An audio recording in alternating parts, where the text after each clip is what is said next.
because when I was younger, if I listened to like LM or really any of these people, I'd be like, oh, they consonant real fast.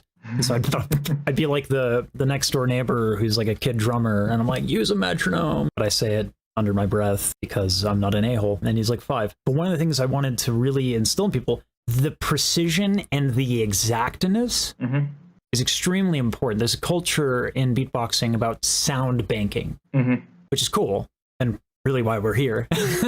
But musically, it's interesting here to say it's taking a thing and really using the bits and pieces and all of the other things around that to create, like in this example, a filter. And this is something that makes beatboxing, it seems to me, kind of like speech.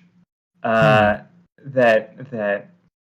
part of the work in my dissertation was looking at what are some of the component pieces of beatboxing sounds and how are they rearranged with each other.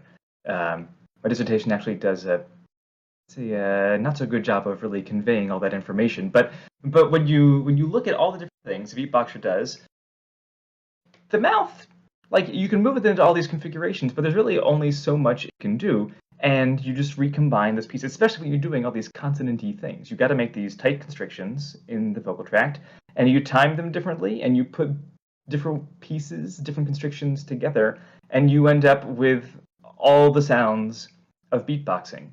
And if you can wrap your mouth and brain around some different sounds and figure out how to get those perfectly timed, then it's not such a big jump, at least in terms of looking at which actions are used to make the sound. It's not such a big jump to add one more piece or retime one of those pieces or take something away and end up with something that can sound totally different. And speech is just like that.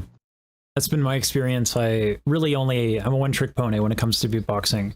I found throat bass extremely interesting. I'm a tenor, so I don't get low notes.